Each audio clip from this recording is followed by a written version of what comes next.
When you think about businesses that are selling through the roof, like Skims or Allbirds, sure, you think about a great product, a cool brand, and great marketing. But an often overlooked secret is actually the businesses behind the business, making selling and for shoppers buying simple. For millions of businesses, that business is Shopify. It's home of ShopPay, the #1 checkout in the world.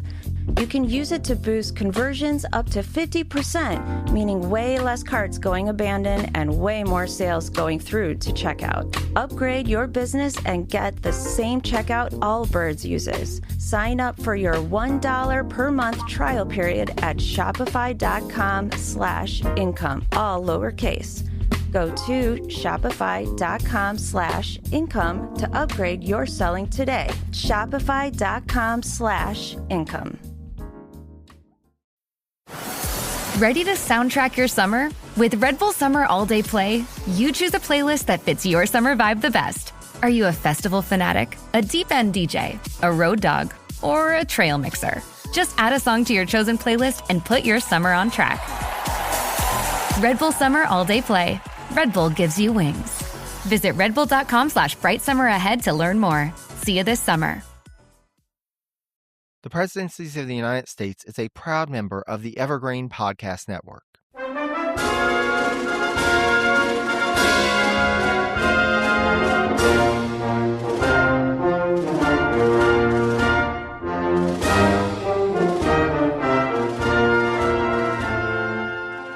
Hello and welcome to the Presidencies of the United States. I'm your host, Jerry Landry. As this is the Seat at the Table special series, I am joined by not one, but two special guests, and they are actually repeat guests on our Seat at the Table series, Rob and Jamie from Totalis Rankium. Jamie and Rob, thank you so much for joining me today. Hello. It's a pleasure to be here. It has been some time since you were on. I believe it was Henry Knox was the last person that we talked about. Sexy yes. Knox. That's who we talked about. And you are now in a new series. Yeah. You're ranking some new folks. Yes, we are. We've, Jamie, why don't you tell everyone what we're up to? Yar, that we be. We've been stalking the Seven Seas, trying to find the best kind of people to rank. And finally we found people good enough to walk the plank. Yeah, the entire series is done in that voice, just in case you can't see it. Yeah. We're ranking all the Golden Age pirates at the moment. That's what we're doing. We are following the General History of Piracy book, which is notoriously unreliable. So we are getting all the pirates that book covered, trying to find out if we can find a bit more truth about them and see what the most exciting pirate covered by that book is. So, the likes of Henry Avery and Blackbeard and Stede Bonnet. We've just done an episode on Jack Rackham.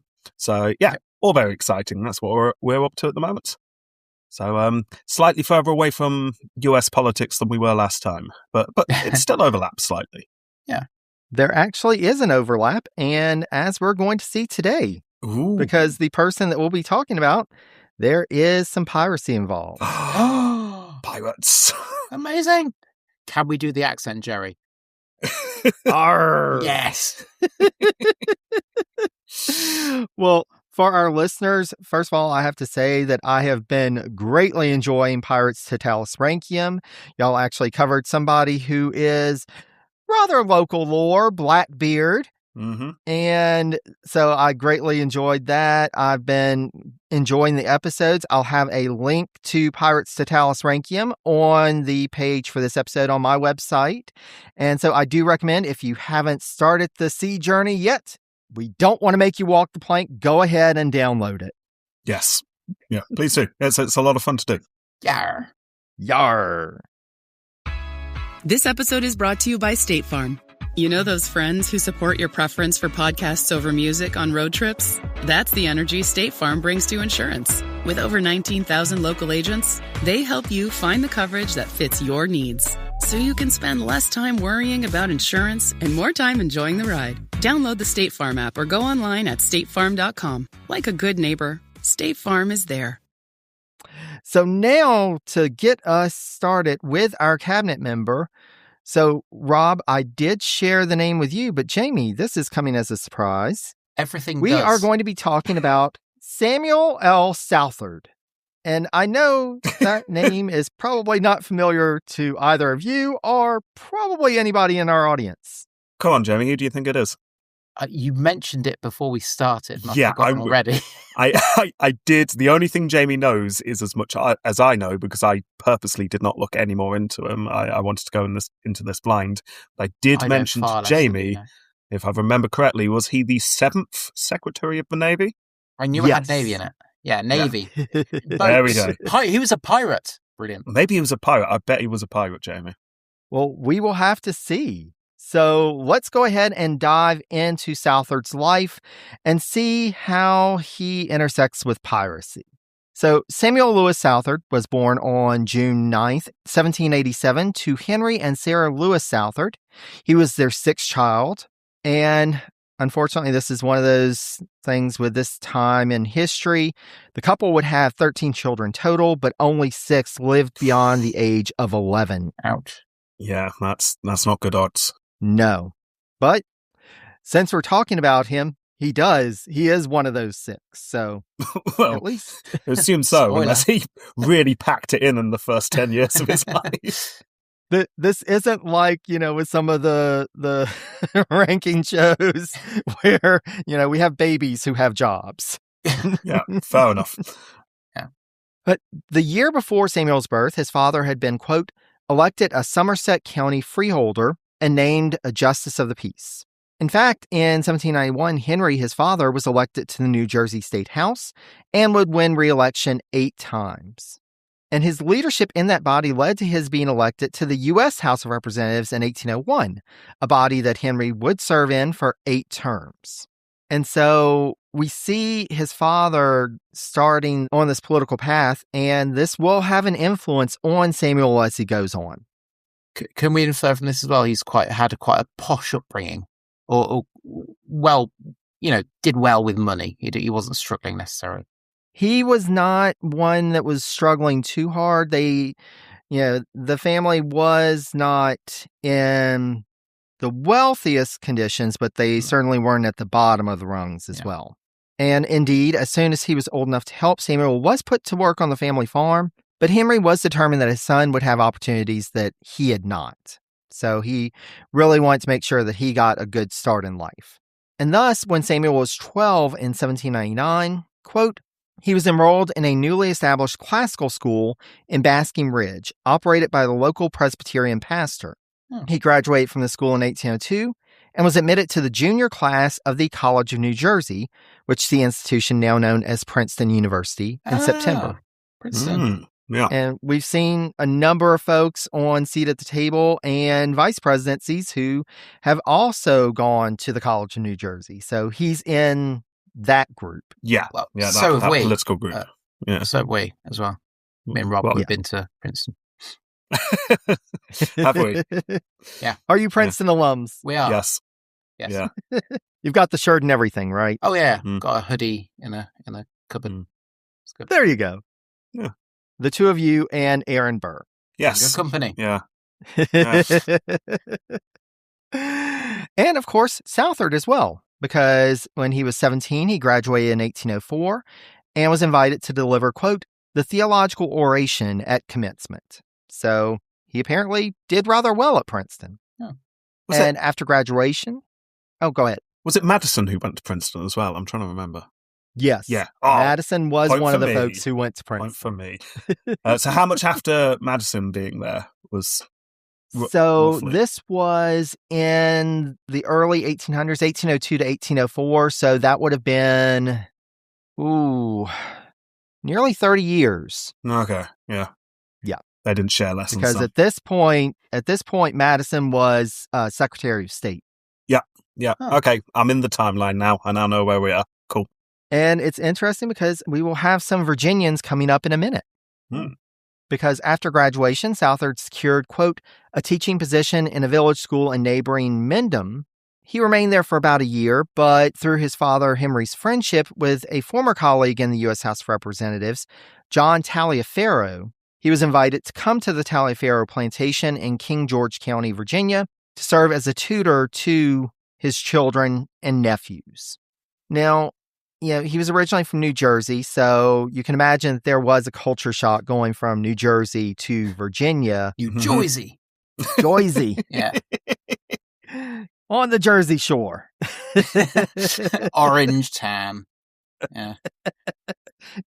He shows up. It's one of those, comedies, the person kind of out of sorts in this new setting. Yeah. Exactly. So now we know what's going on. I just think of Bruce Springsteen when you talk about Jersey. I don't know about anything else. Maybe he was playing some Springsteen as he was traveling to Virginia. He definitely was. And so, of course, this was, a change because, the types of farms that he was used to, smaller family farms versus the large plantations in Virginia.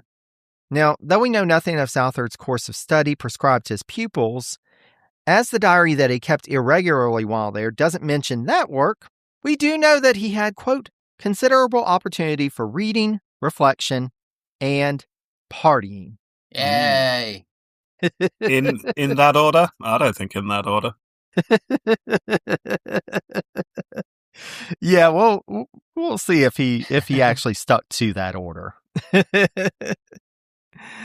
But being in Virginia at this time meant that Southard was privy to local debates on matters such as the Burr trial and the Chesapeake Leopard affair off the coast of Virginia. And so this would, of course, help to reinforce Samuel's pro-Jeffersonian viewpoint that he got from his father, who was a staunch Democratic Republican. Mm-hmm. So he's starting to get involved. He's seeing what's going on with what would come to be dubbed the Virginia dynasty. He was starting to meet some of those movers and shakers. And so he's still trying to figure out his way. But somehow, in 1807, not only was Southard awarded an honorary Master of Arts degree by his alma mater, the College of New Jersey, but he embarked on a new career by studying law under Judge Williams in nearby Fredericksburg. God, they all did law, didn't they, about them? They all did law. They all did law. Nothing but law. But it is funny that this person who has really not done anything was awarded an honorary master's. Yeah, I was about to ask, what's going on there? Did he know someone?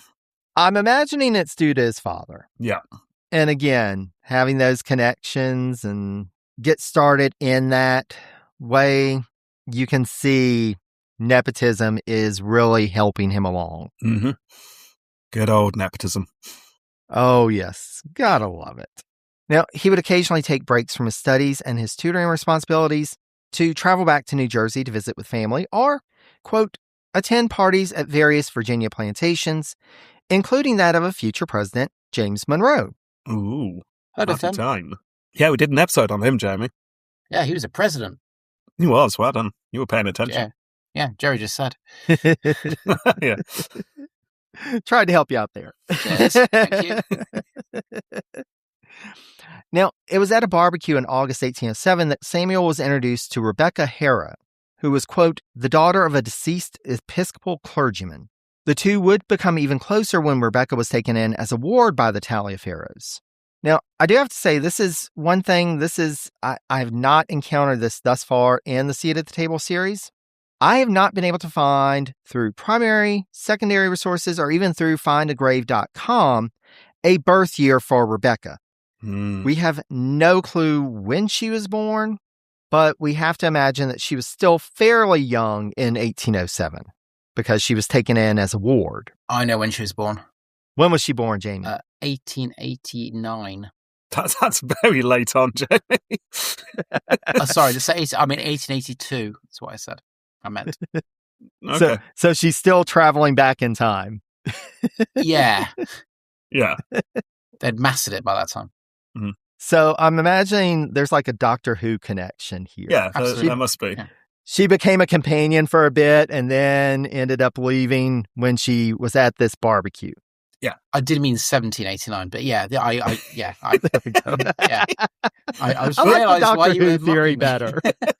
Well, the thing is, Jamie, you said 18 by mistake the first time, realised you'd done it, I said 18, didn't I? And then you said 18 again. Yeah. Yeah. Welcome to Talis Rankium. Yeah. You get a sense of why I have to do lots of editing. Sorry. It's okay. Don't worry, I'm just as bad. It happens to all of us. And especially like right now, I'm in the transitioning from Madison to Monroe, and I find myself saying one or the other. And Oh, yeah, the other one. I remember doing that a lot in those episodes. They became very interchangeable in my mind. Yeah. But after Becca leaves the doctor, she's no longer a companion. She's back in Virginia. Yeah. So they start to court, and by 1811, the 24-year-old Samuel was ready to marry, and so he set his sights on Becca. But let's talk about his legal career before we get back to their marriage. Because in March 1809, Southard was admitted to the bar in King George and Stafford counties in Virginia and began to practice law while still serving as a tutor for the Taliaferros. But ultimately, this was unsustainable. Southard would have to set a path forward, and so he had to choose, was he going to stay in Virginia or was he going to go back to New Jersey? Now, though he had met a lot of folks in Virginia, he still wasn't from there. Meanwhile, he had his father, who was prominent in political circles in New Jersey, could open some doors for him. Mm-hmm. So he chose to go back to Jersey. Yeah, it's a safe bet, I guess, to go back to family. Opportunity. I think that was probably the best choice for him, and especially like we see with other folks from Virginia at the time who are trying to get their start. And even if they have families there are so many folks competing. There's so many folks, and especially like in the legal field. Mm. So it was probably for the best that he went back to Jersey. Well, I'm not surprised because everyone was a lawyer back then. Yes. Pretty much literally every white male was a lawyer. Yeah.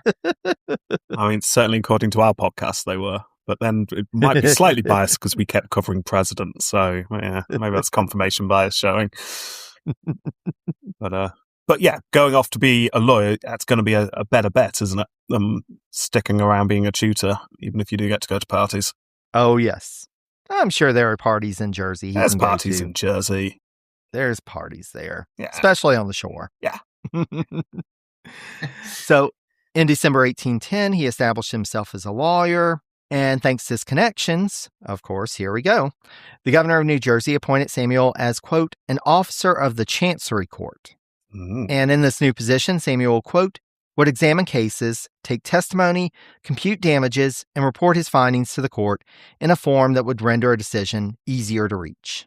And so he's starting to work his way through the judicial branch in the state. That must have been a really trusted position as well, because if you're helping to kind of, I'm assuming summarizing information and like if you felt a certain way, you could like put someone's life at risk and someone's livelihood. Absolutely. So, you can trust him. They were like, oh, this guy has an honorary master's. We can trust him, right? In the arts. Yeah. Yeah. And meanwhile, he also started to get involved with politics, delivering speeches, trying to write articles, what you do when you're trying to get started in politics, really working for the Democratic-Republican cause. Mm-hmm. And because of this, he was awarded with the post of Deputy Attorney General for Sussex and Morris counties.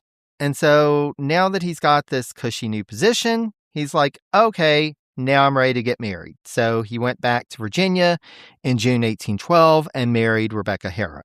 Aww.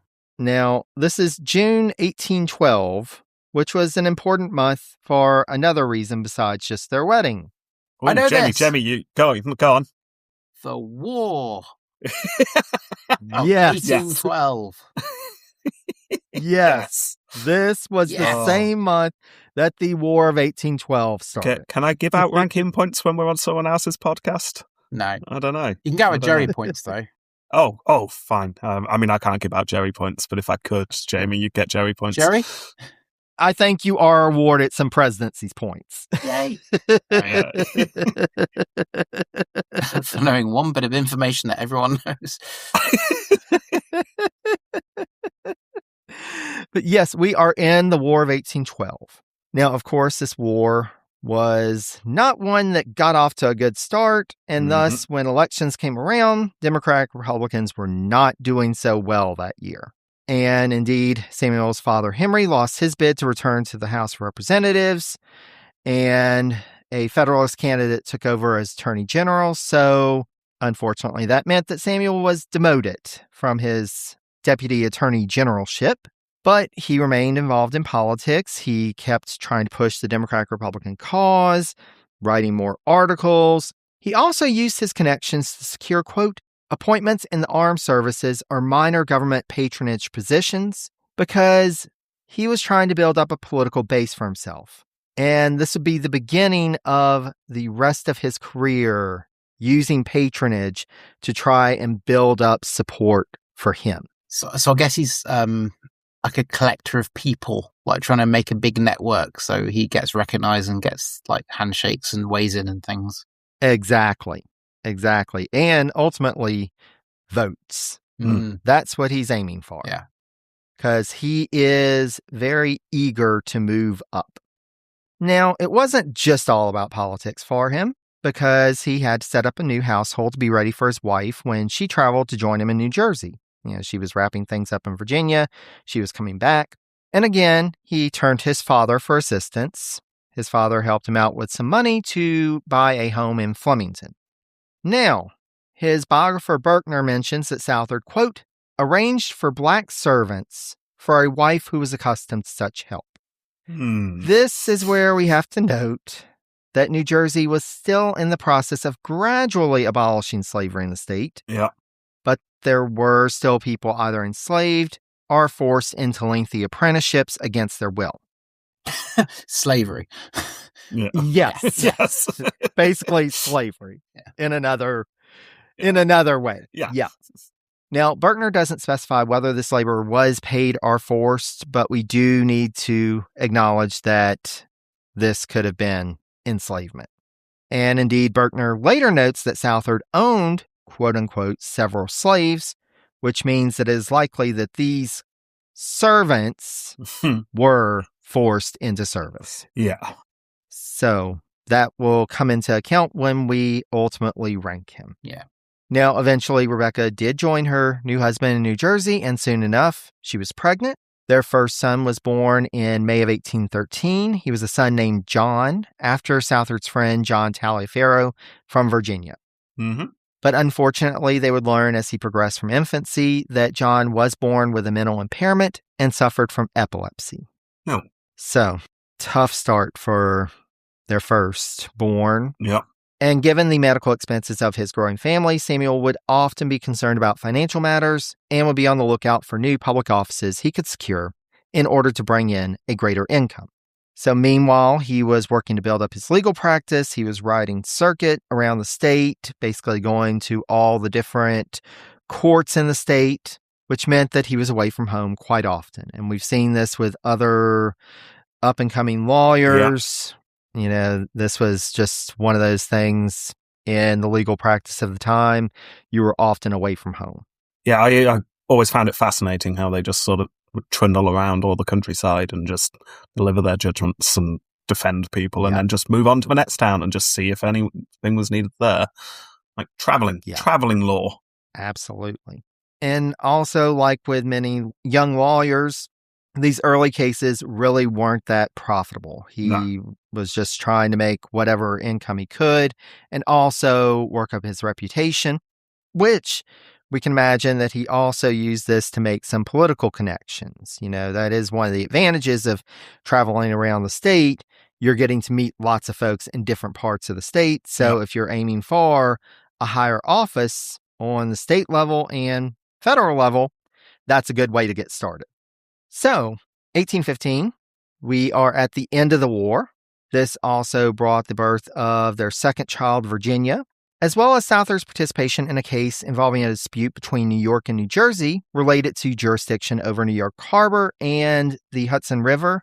So, this was a thing, it took well over nearly 200 years to define who actually had control of the lower Hudson River and the harbor. New Jersey and New York were in this back and forth, and so he gets involved in this, which helps to establish his reputation as a lawyer. This was high profile because, of course, there was big money in who had jurisdiction. Does New York not just have like the Manhattan side and the New Jersey have the New Jersey side? See, one would think that. I mean, that New York felt differently. New York Right, felt okay. their claim went all the way to where New Jersey started. Yeah, they owned the Mississippi at one point. That's how. Yeah. Yeah. Okay, fair enough. They would like everything. Yeah. And New Jersey said, hold on. Yeah, I can tell instantly that if this was one of our episodes and I was doing the research, this would be half an hour rabbit hole of me going down a rabbit hole and then going, well, none of that is actually going to go in the episode. Well, that's okay, because I'm actually planning on doing a supplemental episode where I do go down a few rabbit holes, and this is one of them. Oh, wow. Okay. Fair enough. But I figured that I would spare y'all. Okay. But the important thing for us to know is that this helps to really build his reputation, both politically and as a lawyer. Mm-hmm. And indeed, he was approached by a friend in August 1815 to stand for election to the New Jersey State Assembly. Southard, of course, agreed. He was like, yes, of course. I would love a new office. And so he secured the party's nomination and the seat. Now, less than a month after he assumed his seat, a guy named Mahlon Dickerson left his position on the, and that's one of those names. They have such great names. Mahlon Dickerson. We're so sorry we're bringing your podcast down to such. Yeah, I'm so sorry. Usually I'm the one who has to say the name with a straight face. Yeah, it's a surprise.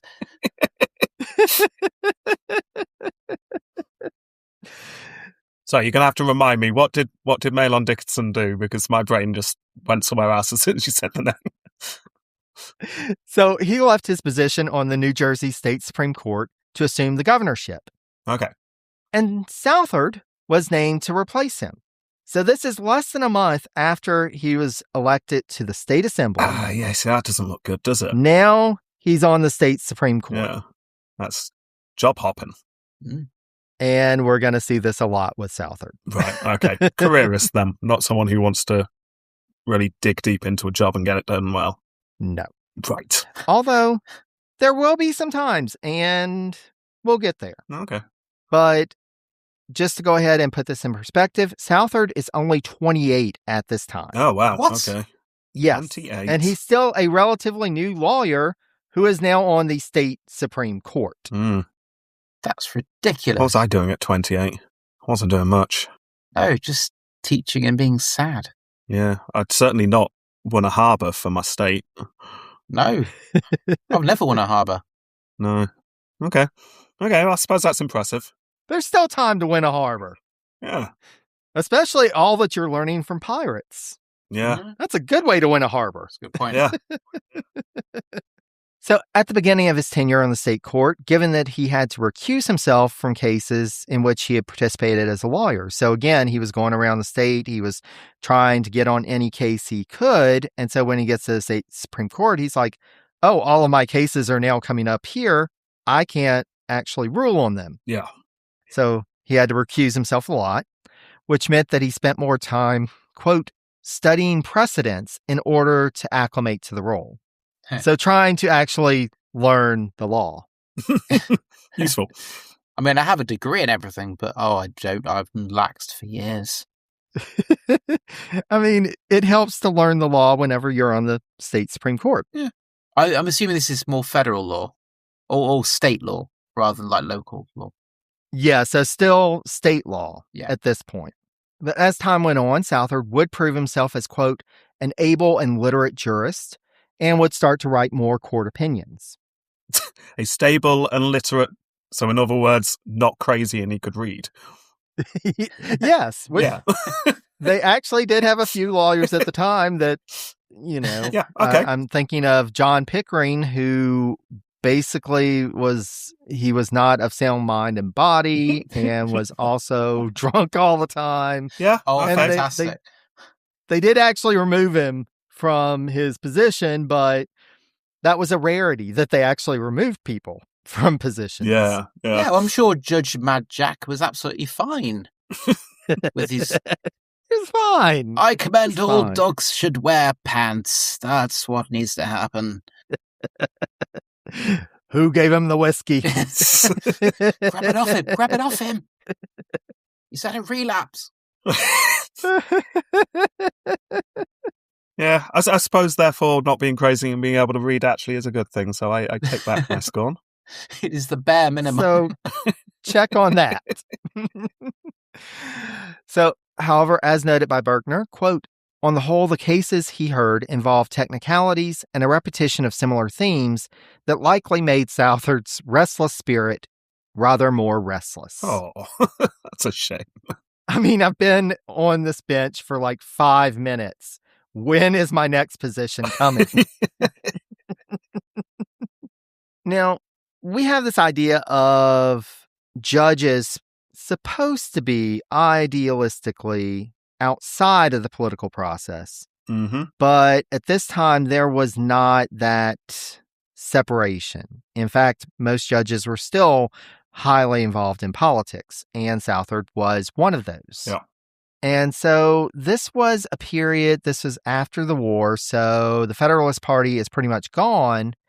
And so factions start to form under the surface of the Democratic-Republican Party, like largely due to infighting over patronage appointments.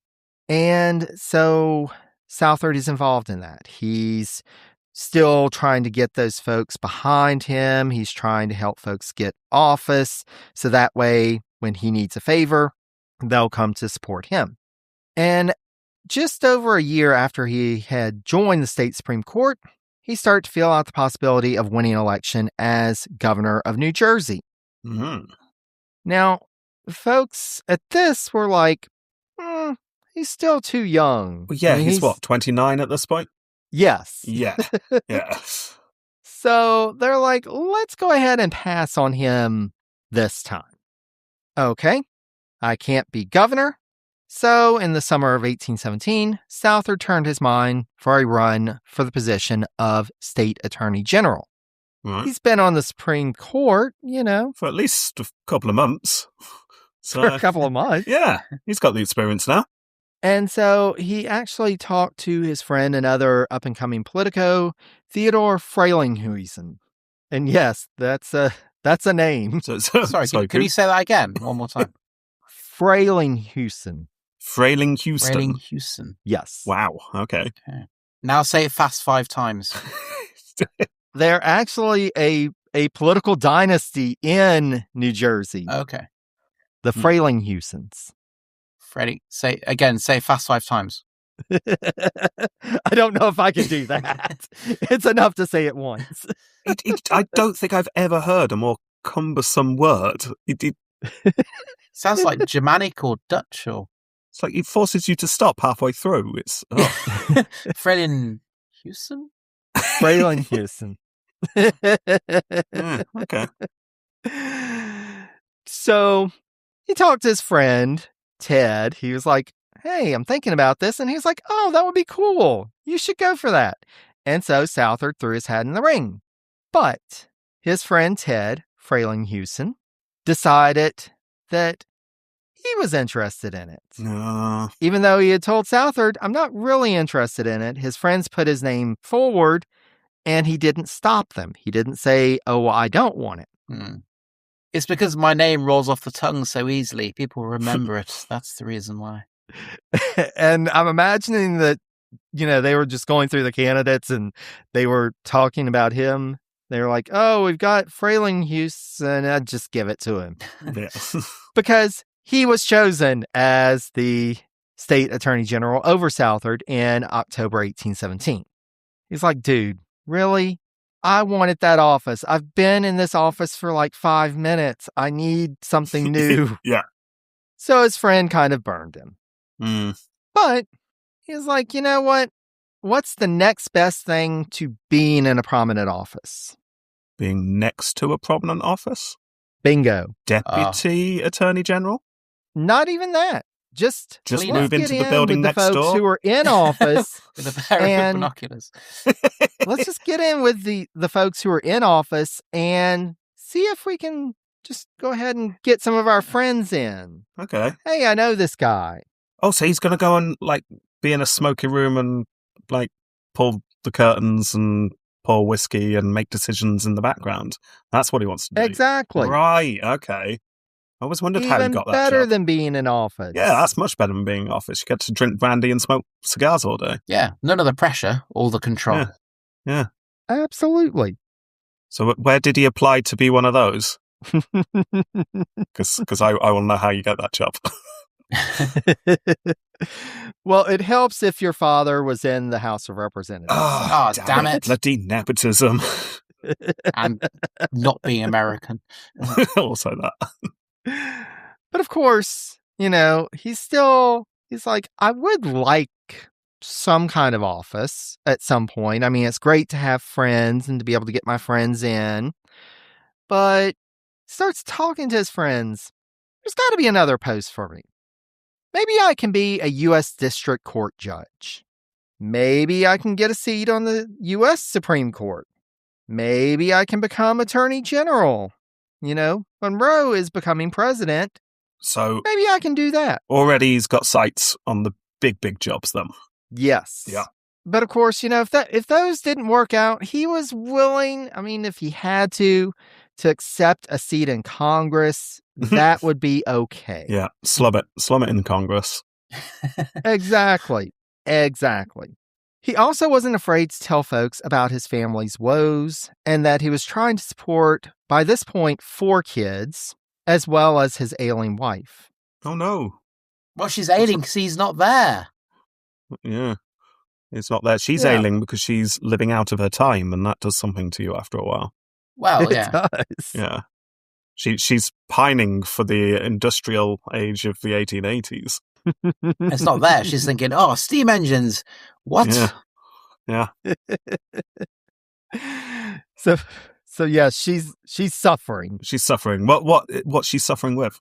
Honestly, at this point, probably like so many people who have so many kids, and they just keep depression, childbirth after childbirth after childbirth. It's being a woman in that time. Then basically, yes, that makes sense. Is very physically taxing. Yeah.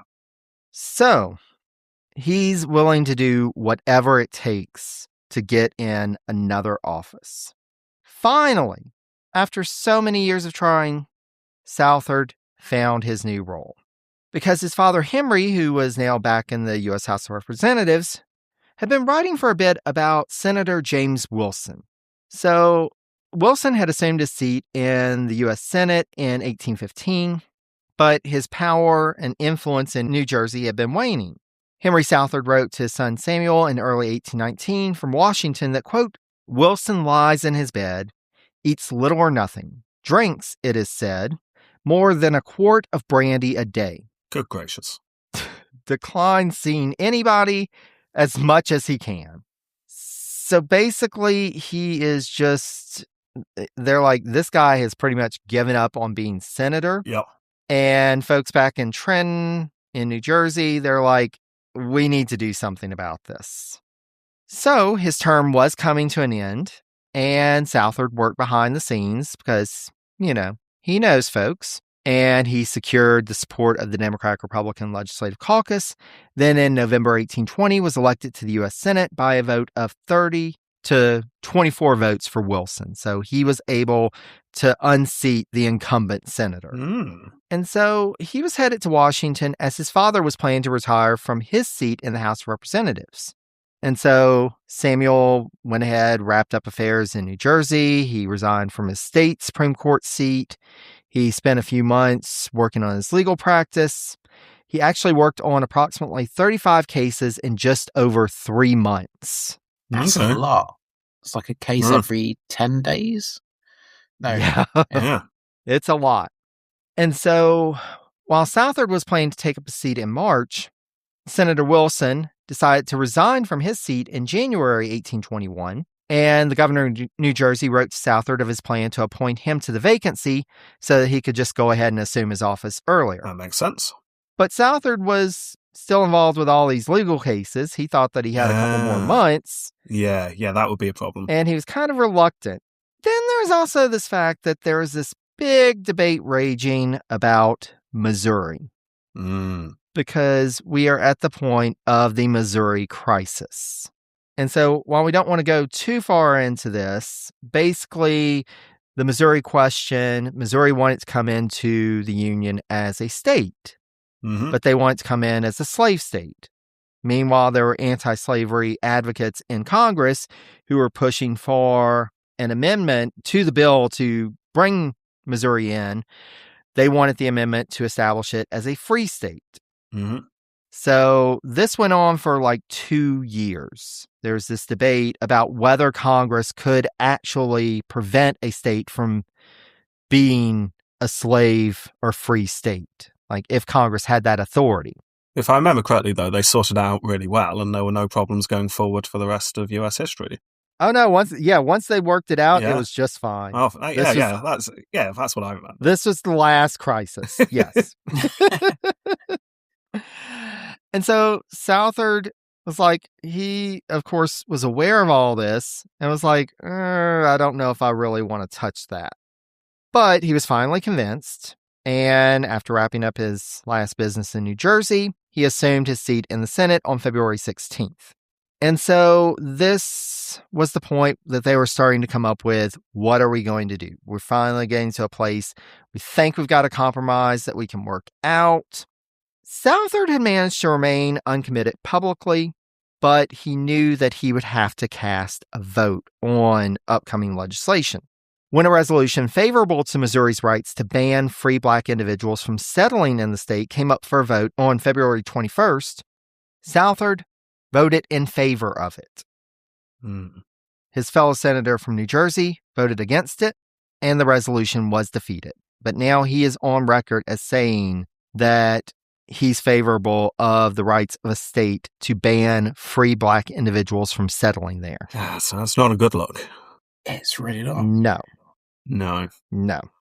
Then on the 24th, a message came to the Senate from House Speaker Henry Clay recommending that a joint committee be appointed to resolve the issue. The Senate quickly agreed, and Southard was named to the committee from the Senate, while his father was named from the House.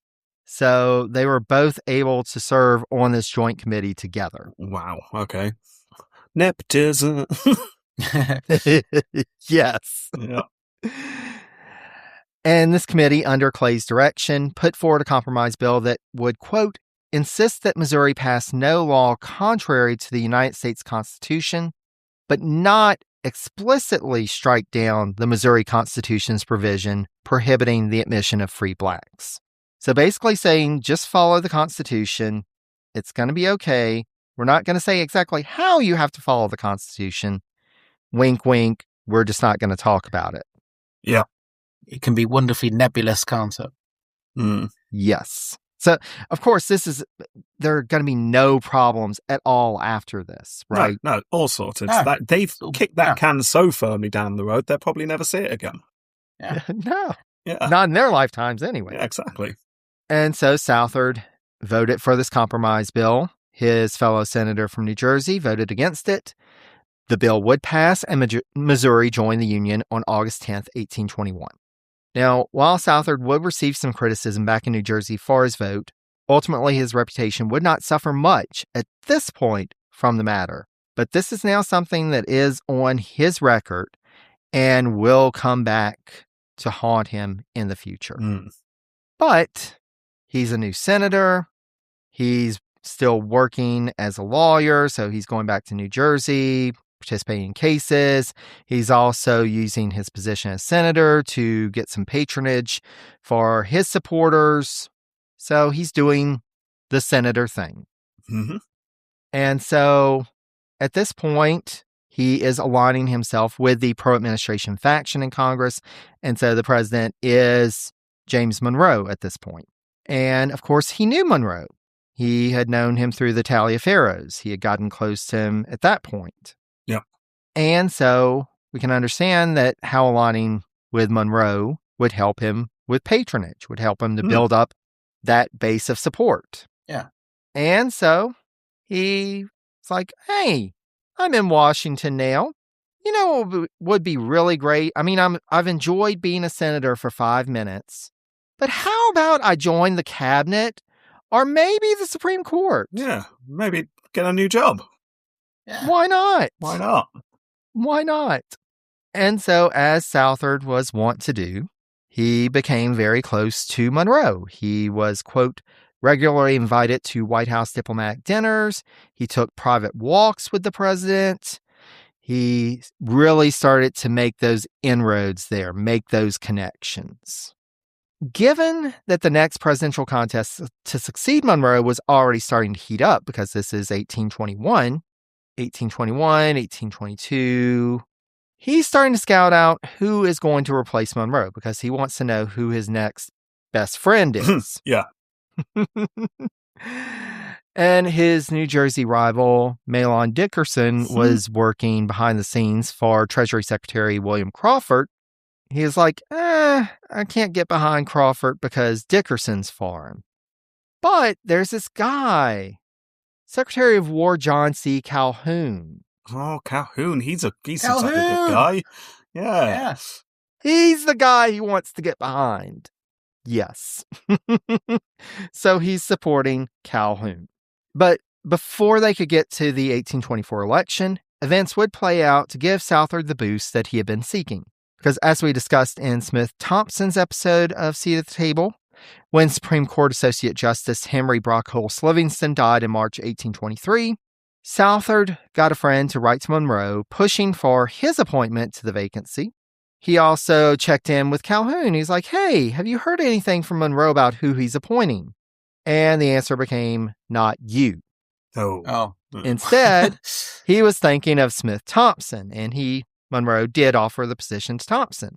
But this meant, because when Thompson finally accepted in August 1823, he needed a new Secretary of the Navy. Ooh. And so, who could he get to be Secretary of the Navy? Oh, Southard's outside. He's wanting another position. I guess we can offer it to him. Excellent. So, of course, he offered the position to Southard. As described by historian Noble Cunningham, quote, Southard accepted as promptly as decorum permitted. Yes, please, Would yes, you please, yes, accept please, the role yes, please. of yes. Yes. Now, Berkner does say that he took at least a week or so to consult with his friends. Yeah, And okay. he also met with Thompson to discuss the post. And one of Southard's friends replied to him, when he wrote, hey, I'm thinking about this new position, wrote back to Southard that he should, quote, stick to your law and your politics, about which you know something, but let alone the Navy, about which you know nothing. Boats float on sea. They do. Another friend asked the question, quote, can you honestly assert that you know the bow from the stern of a frigate? Oh, I do now. Ever since starting to do the pirate podcast. One's at the front, one's at the back. Yeah. Yeah. I know starport and Starboard, starboard, yeah. and Starboard. Yeah. Yeah. bow and stern. Yeah, we know. Yeah, I think I'd probably be as good at this job. Yeah. I think you could do it, Rob. Yeah, I think so. But definitely not a lot of confidence from his friends that he could be Secretary of the Navy. I mean, I'm assuming he was thinking going into it as a rung on the way to power, and he does not care that he has no expertise whatsoever and he won't know what he's doing. Yes. Is this why he moves from every job to one to another so quickly? Does he get into the jobs, realize he doesn't really know what he's doing, so he looks for the next one? Well, we will see how this goes, because, Okay. of course, he did accept once decorum allowed. But we should note here that, Monroe's administration was coming to a close in 18 months. So, Rob, to your point, maybe this was him just thinking, you know what? I may not even be in this office for long. Of course, yeah. And I'll be able to say that I was a cabinet member. Yeah. So, Something to tick off. Put on the old CV. why not? But he decided, okay, I'm going to do it. And so in mid-September 1823, he made his way from Trenton to Washington to assume his new post. And he officially assumed office as Secretary of the Navy on September 16th, 1823. Now, as Berkner describes, Southard's role in the administration was as follows, quote, As a department head, he was responsible for the day-to-day coordination of naval activities, supervision of personnel, and development of policies, rendering the Navy more efficient in carrying out its task. As a cabinet officer, Southard was charged with advising the president not simply on naval affairs, but on overall administration initiatives. Finally, as a political appointee, Southard's mandate, if only implicitly, was to work on behalf of the administration's political fortunes. See, that's the kind of list I imagine he gets into the job on day one, sits down at his desk, and that list is in front of him. Someone's written out, these are your responsibilities. He reads them and goes, oh dear. I don't know if I can do the political thing. Yeah. But the advice. That one I've got covered. Running the Navy, the naval advice. And of course, as we've seen and his friends attest it, he really had no knowledge to that point about maritime or military matters. And this would become more of the norm for the post of Secretary of the Navy, as we will see in future episodes. But Southard is definitely one, we've seen folks who have at least had some kind of knowledge. Mm-hmm. He has nothing. But despite this, as noted by Berkner, quote, Southard quickly emerged as an effective administrator, thoughtful planner, and respected spokesman for naval improvement. Okay. So he can definitely talk up things. And I think that's something to note here. His strength in the office is that he knows how to wheel and deal. He knows how to make things happen. He knows how to promote ideas and candidates and positions. But of course, this was a time that there was really a push against improvements in the Navy. Yeah. And against a strong Navy. And indeed, from the average appropriations to the Navy Department in Monroe's first term, his second term saw cuts averaging nearly $1 million. Mm. And the budget really wasn't that big to begin with. No, not about that. He also had to deal with the low morale in the department that had developed from his predecessor Smith Thompson's lack of leadership and direction, which we discussed more in his episode. Southard was noted for, quote, throwing himself deeply into all of the Navy's mundane affairs, frequently working for 19 hours at a stretch over the never-ending stream of papers that passed his desk. Okay, so he's throwing himself into it then? He is throwing himself into it. And so we want to note here that the Navy at this point in American history was charged with 4 key tasks. Quote, the protection of American commerce on our shores and beyond. And here we go, guys. The suppression of piracy, particularly in the West Indies. Yes. Are you saying that he was their day's Woodes Rogers? That's who he was. He was their Woodes Rogers. Excellent. Pirate hunter. Extraordinaire. But of course, the Navy was also supposed to police the slave trade and, I guess, once they're done with all that, the defense of American national security. So essentially, make sure everyone's making money. Protect from foreign invasion. Exactly. Which, let's face it, back then, foreign invasion really wasn't a big deal. It wasn't. The US were very far away from everyone else, so It did help. So those are the 4 main tasks. And, they were really good at the protection of American commerce. And Berkner notes they were probably the least equipped for the actual defense of American national security. So soon after taking office, Southard had to deal with a crisis that he found waiting on his desk. Prior to his taking office, a malaria outbreak started up at the naval base on Thompson's Island at Key West, Florida. Now, the fact that the sailors who were stationed there were dealing with the illness was bad enough, but the base commander, Captain David Porter, had also fallen ill. Now, the reason this is important, and we covered this some in Smith Thompson's episode, this base was key to American efforts to fighting piracy in the Caribbean. But, of course, if you've got a malaria outbreak and everybody's sick, you're not really worried about fighting pirates. No. And so as soon as he read the report, Southard not only dispatched 5 doctors to go to Thompson's Island, but he also ordered veteran Captain John Rogers to relieve Porter of his command and take charge of the anti-piracy mission.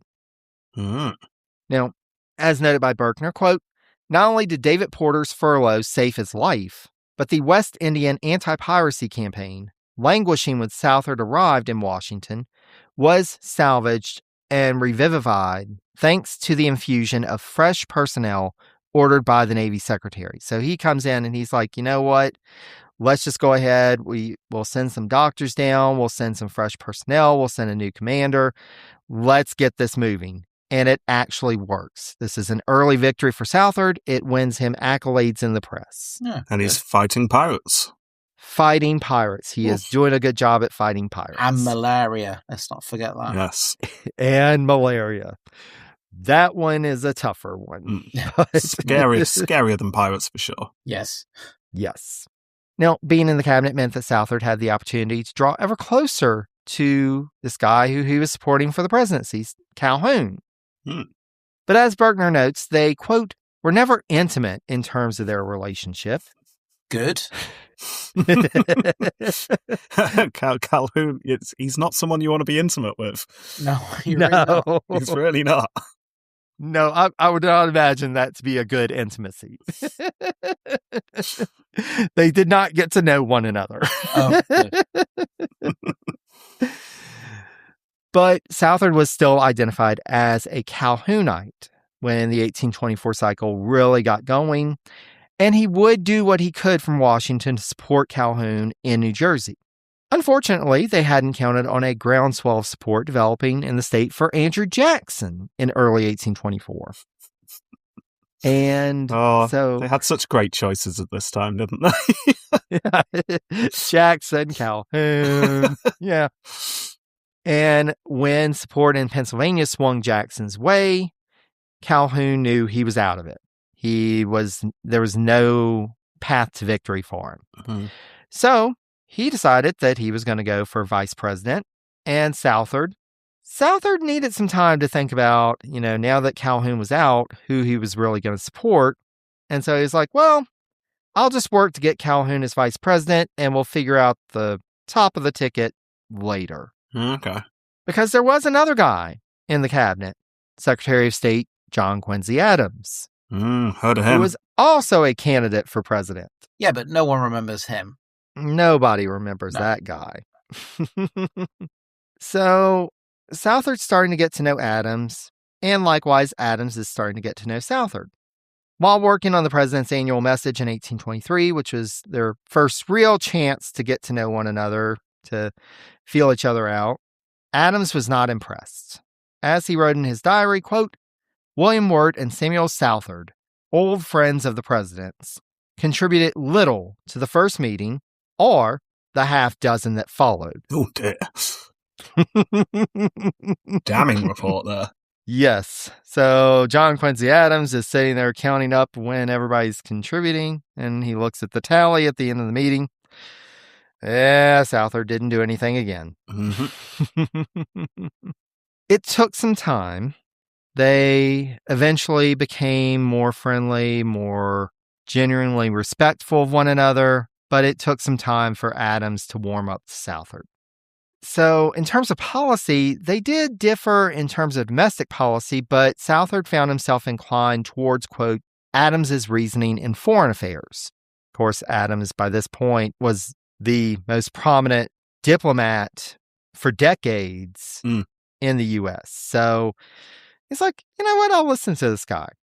But though he ultimately decided he was going to support Adams for the presidency, he declined from giving a public endorsement in order to keep his options open. Because back in New Jersey, everybody was getting behind Jackson. So he's like, I'm not going to rock that boat. Yeah, just quietly. He might shoot you. He might. Jackson might shoot you. He was also going to be looking for a job soon, possibly. So let's keep our options open. He would use the geographic proximity to the president's mansion to his advantage because the, quote, the Navy Department building lay just west of the president's home. And so he was a frequent visitor at the White House. Monroe and Southard got very close, and they probably talked quite a bit about Captain David Porter. So this is the guy who was furloughed. He had caught malaria. Yeah.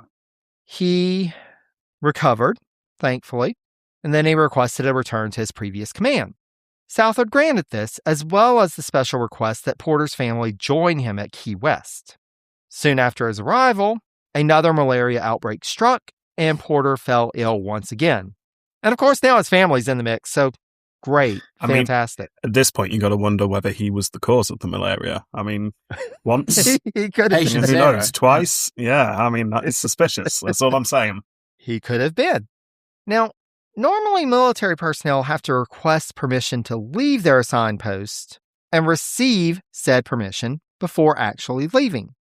Porter, on the other hand, decided to just depart from Thompson's Island and return home to Washington, D.C. Oh, wow. Without either having requested or received permission to leave his command. So he just left?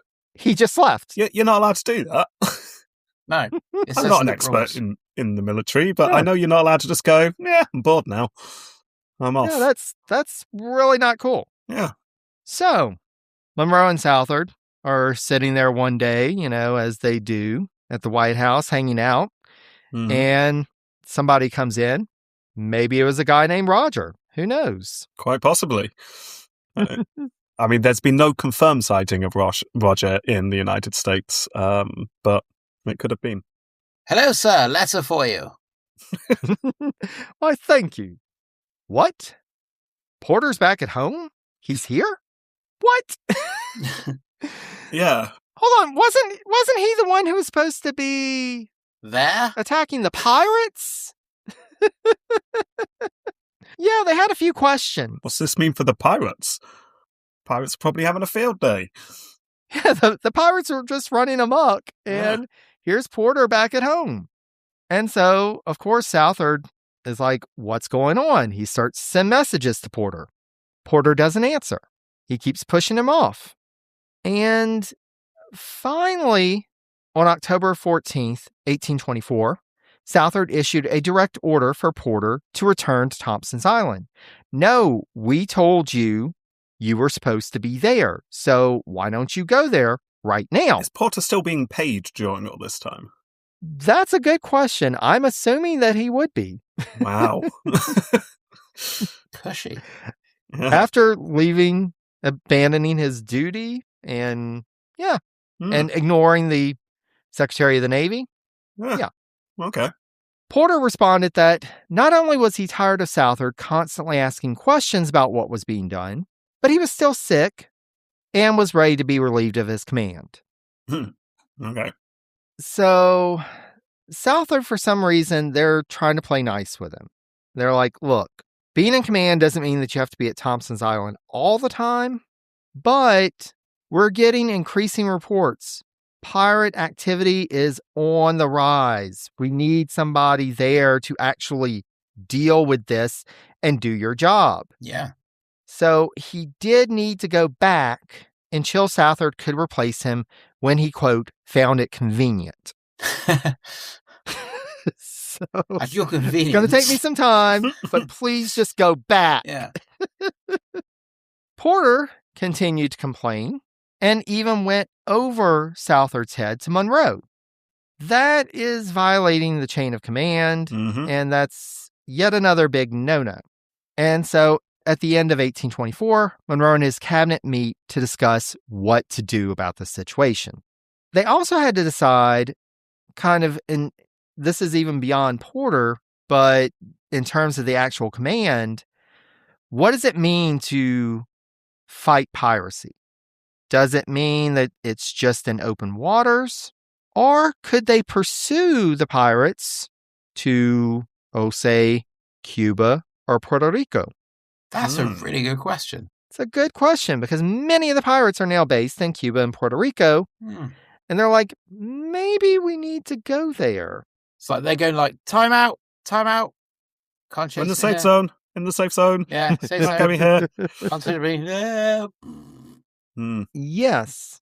John Quincy Adams said, quote, the American commander had the right of pursuit, period. Yes, I was going to say, surely this falls into right of pursuit, where you are allowed to chase.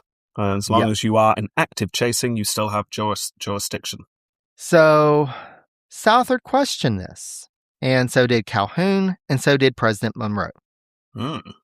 So while they're having this debate in Washington, Porter has finally gone back to his command. Oh, okay. And the administration might have wished that he hadn't. Well, I mean, surely at this point you should be replacing the guy if he just wandered off. Like, why did they want him back so much? You have to wonder. And then they heard news that made them even more irate at Porter, because when he arrived, he learned of the detainment of one of his lieutenants who, out of uniform, had traveled to Fajardo, Puerto Rico, or as American sources sometimes refer to it as Foxardo, to pursue goods stolen from an American merchant. So he's not acting in an official capacity, he's out of uniform, and he's pursuing goods that are owned by a private merchant. This is an off-the-books operation, isn't it? Yes. The lieutenant was arrested by local authorities, and they quickly realized his ruse. You know, the little fake mustache didn't work. The plastic glasses. Exactly. They were on to him pretty quickly. They picked up, "You're not from around here, are you?" Civil cues. Yeah. So he was arrested and was only released after he was able to prove that he was, in fact, a U.S. naval officer. So he used his position to get free. And the Spanish authorities were like, "Yeah, we don't want any trouble. Just go ahead and go back." So he goes back to the base at Thompson's Island. And Porter is like, "Hold on. They arrested a U.S. officer?"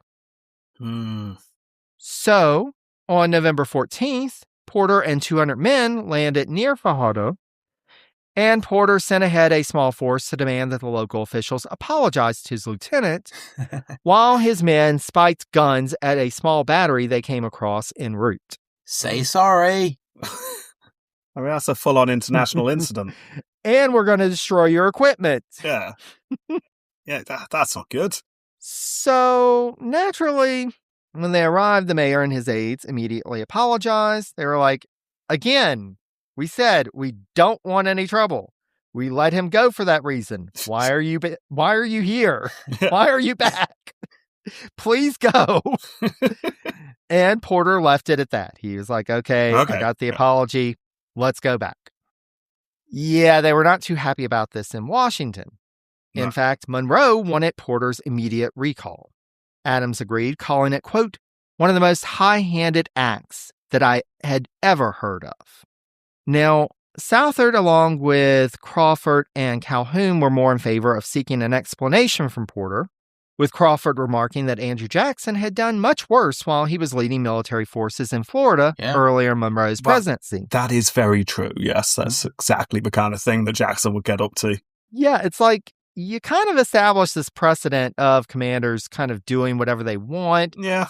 You know, murdering foreign nationals. You know, it's kind of a thing now. So why are you so upset about this one? But, as Berkner explains, especially in light of Jackson's earlier actions, if Porter had been allowed to get away with this, any American military and naval commander would have leeway to drive the nation into war. So the fact that he spiked the guns, that was destroying another nation's military apparatus. That is an international incident. You can't just go around doing that on a whim. Nope. That is an act of war. Yeah. Also, they just started this whole Monroe Doctrine thing. So they're like, do we really want to rock the boat this early on over this? So finally, the president and his cabinet agreed to formally suspend Porter from his post and order him back to the nation's capital, quote, to explain his conduct, and he was told that he should bring witnesses with him. We're going to need some folks to speak about what you were doing down there. So why don't you just come back, bring some friends. Let's bring Jeff. He's a reliable source. Bring Jeff. So before we continue this saga of Porter, let's go back to this election of 1824. Now, As we know, Adams would come out on top. He would become the 6th president. And he decided to keep Southard in his cabinet since, as noted by Berkner, quote, Adams had observed Southard's work and deemed it satisfactory. He believed he had no grounds to replace him in the Navy Department. Adams, moreover, was concerned to maintain continuity insofar as possible with the outgoing administration. So he's like, you know what? He's doing an all right job. And I don't want to say that Monroe shouldn't have picked him. So let's just go ahead and keep him. Makes sense. So back to Porter. Captain Porter arrived in Washington in January 1825 and requested meetings with both President Monroe and, once the election results were known, with President-elect Adams. Monroe flat out refused to meet with him. He was like, I'm done with this guy. Ooh. Adams did at least grant him a meeting, but nothing was resolved. Meanwhile, Porter ended up in a back and forth with Southard prior to the formal court of inquiry that began on May 2nd, 1825. And this back and forth really got contentious, with Porter complaining of how long it was taking to start the proceedings and arguing numerous points. So, they're starting this court of inquiry. They're like, let's just go ahead and kind of see what was going on. Yeah. Let's look at this logically. The hearing centered around Porter's authority to carry out the Fajardo invasion, as well as an additional charge put on at Porter's request, quote, the unauthorized transport of specie on Navy ships. So this relates to the stuff that from the private merchant. Basically, he got that back, and he was like, I want that on there as well. Let's go ahead and settle that. Yeah. Porter was indignant throughout the proceeding, quote, challenging the court's authority to judge him, verbally abusing Southard, and when told that because of his outburst, the court would accept his evidence only in writing, he stalked out. That sounds like something a current politician may also do. It does sound like a strategy that is employed in the modern day. Yeah. If you don't like something, just complain and say this is unfair. Yeah. Yep. Not surprisingly, the court decided to call for a full court-martial to examine Porter's conduct. Good. Now, here we should note that courts-martial were not unusual, nor were they necessarily an implied sign of guilt. It was basically pro forma. If something happens, let's just go ahead and make sure everything was above the board. And indeed, as noted by Berkner, courts-martial, quote, sometimes were undertaken as much to clear an officer's good name as to punish him. Yeah. Yeah, Porter was having none of that. No. He decided this was all an attack against him, and so he decided to appeal to the Court of Public Opinion 2 days after the Court of Inquiry and published a 107-page pamphlet. Ooh. We're in the days of pamphlets. Fantastic. And especially this long 107 pages. 107 pages on why I didn't do the very illegal thing I obviously did. Yes. The only thing this accomplished was that a charge of insubordination was added to the list for the court-martial to decide on. Excellent. That's very satisfying. Now, we should say, and as is not too surprising in the age of Jackson, or close to the age of Jackson, there was some public support for him. Who do these people think they are, disrespecting Americans, da-da-da-da-da. Yeah. So there was some public sympathy for him at the beginning. But the more details came out, the more support for Porter dwindled. And ultimately, after an abnormally lengthy court-martial, Porter, quote, was found guilty on both of the major charges against him, which was the unauthorized landing and insubordination. He was sentenced to 6 months suspension, and after his term of sentence was over, he resigned from the U.S. Navy to join the Mexican Navy. Excellent. Well, because that's all he knew, and he just had to be in a navy. I mean, it's close enough. It's just south of the border. Why not? Yeah, I suppose so. Yeah. Okay. Now, we will end the story of David Porter here. He does continue on. He actually does rejoin the U.S. Navy at some point. He ends up becoming a diplomat at one point. Right. Obviously, leaning towards his skill set, obviously. Yeah. Obviously. He gets along so well with people. Yeah. I mean, gunboat diplomacy is a type of diplomacy. Yes. Diplomacy's in there somewhere. Yeah, exactly. So, for our part, this was major news. This was something, this put Southard in kind of this public scrutiny. Yeah. And eventually it would turn to his favor, but he was someone who was kind of sensitive to criticism. He struggled with this. And he did get some detractors in the press. Did they say mean things about him? They were saying mean things about him. And he kind of took it to heart. Oh. So he's kind of like, I didn't even really want to be Navy secretary. I said just any cabinet position, Attorney General, Supreme Court. Come on.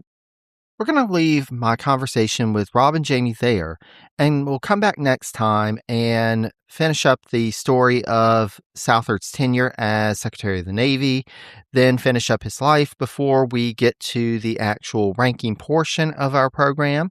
We'll evaluate his overall life and career and decide if Samuel Southard has earned a seat at the table of the Cabinet All-Stars. In the meantime, once you get done with this episode, I hope you'll check out Totalis Rankium wherever you get your podcast. They have 3 series out so far. The first is on Roman emperors, and that includes what we typically think of as Roman emperors as well as the Byzantine emperors. They also have a series that I think that folks here would be really interested in if you haven't checked it out already, because it goes through all of the American presidents. And then last but certainly not least, their current series is on pirates.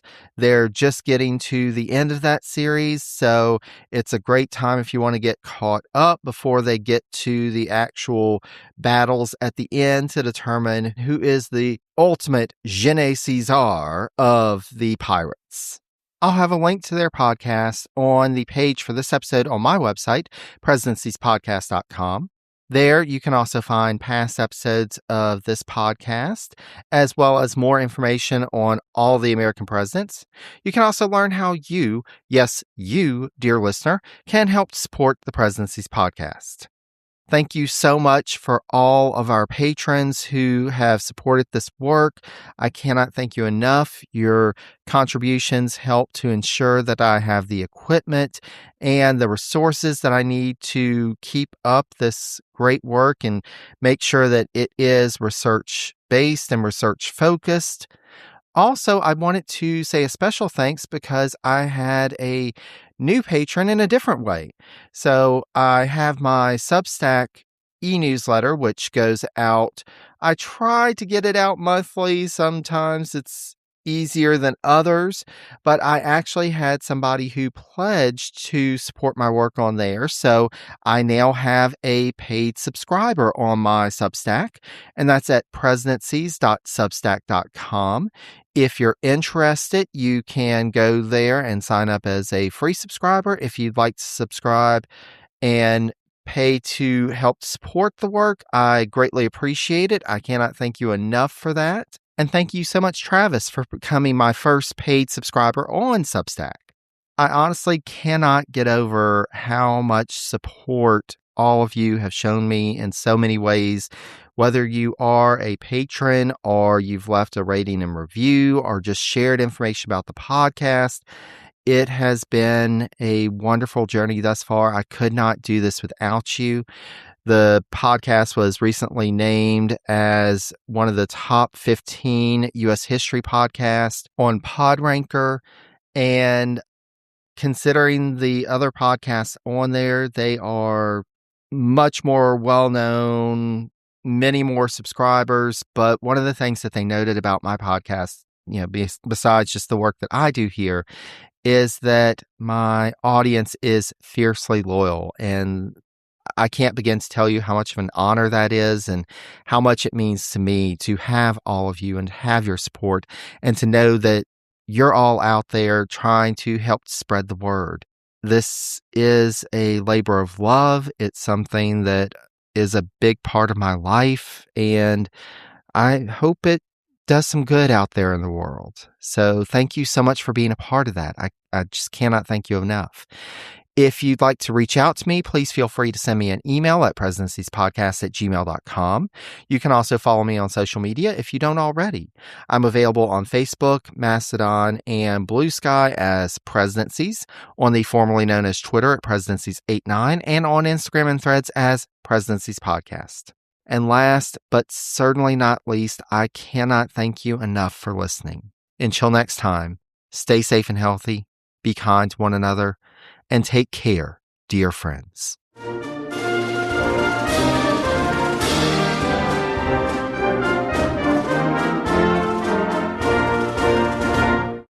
You can't reason with the sun. Trust us, we've tried. This summer, it's time to put that angry ball of fire on mute. Columbia's OmniShade technology is engineered to protect you from the sun's harsh rays that can burn and damage your skin. The sun is relentless, but so is our gear. Level up your summer at Columbia.com to spend more time outside and less time slathering on aloe lotion. You're welcome. Columbia, engineered for whatever. Some follow the noise. Bloomberg follows the money. Because behind every headline is a bottom line. Whether it's the funds fueling AI or crypto's trillion-dollar swings, there's a money side to every story. And when you see the money side, you understand what others miss. Get the money side of the story. Subscribe now at Bloomberg.com.